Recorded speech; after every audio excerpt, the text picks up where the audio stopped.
la radio Légende FM vient d'être suspendue. Votre point de vue? Ben, forcément, ce n'est pas un sentiment de satisfaction. C'est des confrères qui ont des problèmes. Donc, solidarité oblige. Bon, ben, on est quand même un peu triste. Mais que voulez-vous? Disons que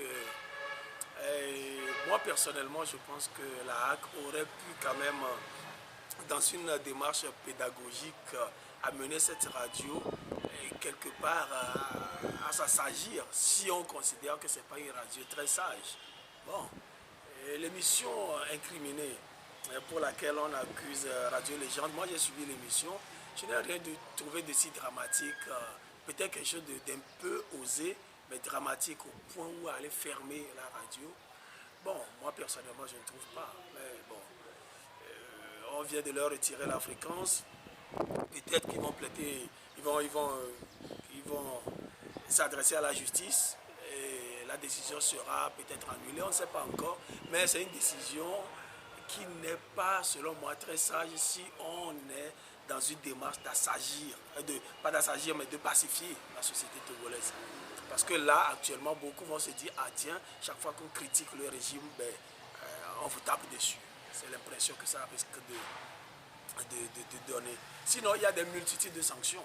Tant que la personne commet des bavures, ben, sanctionnez-la tout le temps. Si elle commet 1000 fois, 1000 bêtises, sanctionnez-la 1000 fois. Pourquoi pas? Suspendre la radio aussi, c'est une sanction. Oui, mais non, ça c'est anéantir la personne. C'est comme la peine de mort. Et quand quelqu'un commet des délits, mais punissez-la. Punissez-le, envoyez-le en prison. Quitte à l'envoyer en prison pour la vie. Mais la sanction éliminatrice. Éliminer la personne carrément de la scène. Vous savez que dans le monde entier aujourd'hui, on n'est plus tellement que pour la peine de mort. Alors, éliminer quelqu'un, ce n'est jamais bien. Je crois que ça peut participer à radicaliser aussi, quelque part, les positions, radicaliser la société. Est-ce qu'on en a besoin? Voilà. Le président de la RAC dit que la radio Légende FM, tout le monde est chef. À la radio, tout le monde est chef. Est-ce que vous êtes d'avis en tant qu'homme de médias?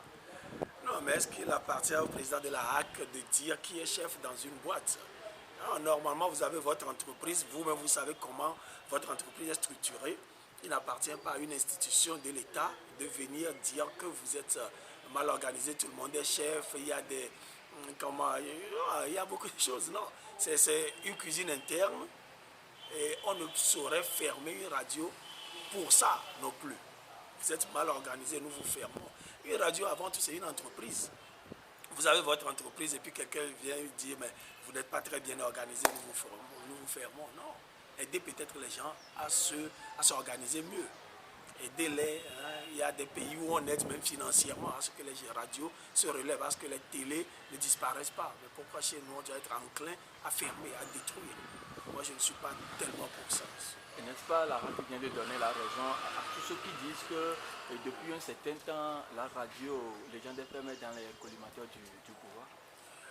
Ouais, bon, c'est ce qu'on est tenté de penser. Peut-être que c'est possible. Mais la HAC doit faire quand même l'effort de devenir une institution impartiale. Une institution impartiale, c'est pas facile, c'est l'apprentissage de la démocratie. Mais il faut quand même qu'on ait le courage de leur dire qu'ils doivent faire l'effort de devenir impartiaux. C'est important. On ne peut pas agir pour le compte, systématiquement pour le compte du régime. Non. À un moment donné, on risque de desservir ce régime-là qu'on pense soutenir. Hein? La démocratie, c'est aussi les critiques, c'est le pouvoir et le contre-pouvoir. Si tout le monde joue ce jeu-là habilement et intelligemment, moi je crois que la société togolaise va évoluer. Merci beaucoup.